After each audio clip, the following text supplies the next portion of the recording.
You have there a slightly different way of prioritizing according to the importance of the issue. You have from 0 to 4, and 0 is not significant to us in the near future, whereas 4 is the issue makes or breaks the organization, and then you have other levels of importance in between there.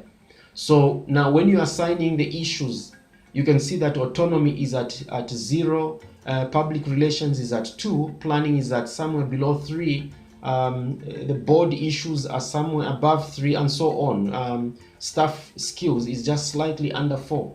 So within a group, you can have a conversation where you can place cards at different points based on the discussion that you're having with regard to importance. Okay, let's now just add a second dimension to prioritization according to importance of domain. Let's also include the capacity score. If you recall from the earlier video on capacity assessment, we said that if you're not using a yes or no to respond to statements, capacity statements, you can use a ranking that shows the extent to which the process has been developed around a particular subdomain. So you can have from 0 to 4, 0 meaning that nothing has been done, and then 4 meaning that everything is working well, and then you have all these points in between.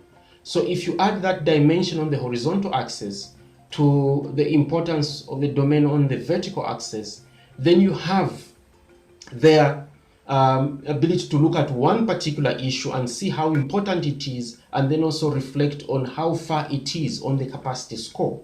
So obviously for the domain issues that are very important, very high on the importance of the domain score, if there is very little that has happened on the capacity score, then those will be high priority, because you are saying that these things are very important, but we've not done as much around them. So you have the red quadrant there that's highlighted for you. That is where your most important issues will sit.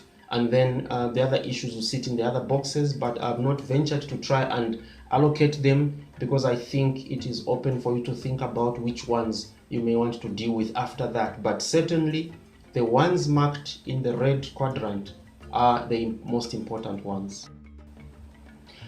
Okay, so let's just sum up what we have discussed in this video by looking at that summary sheet that needs to be prepared at the end of a preparation of a capacity improvement plan. I would recommend that this is shared with members, maybe even stuck on a wall on a large sheet of paper, so that everybody can see what has been agreed to, and it has different columns there that allocate different aspects that need to be kept in mind. For instance, we want to look at the source of the data that we're working with, and in this case it will be from the OCA process. You want to look at the capacity area, the domain, or the subdomain.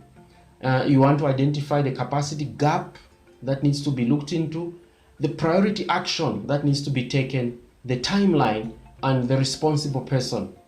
What is the required support for this particular item to be executed successfully? Is it money? Is it technical support? Is it a dedicated vehicle? Is it information? Whatever it is, a list of all those bits can be listed under the required support. You also want to regularly update the column on implementation status so that you can track where things are. That becomes a very quick source of information on preparation of status report in this OD journey that an organization may be undertaking. You have there the contact details for myself and Dale, who's working with me on this assignment and actually is leading the OD component. Please feel free to contact me or Dale around anything that could have been discussed in this video or the other material that we'll be sharing with you. Thank you very much.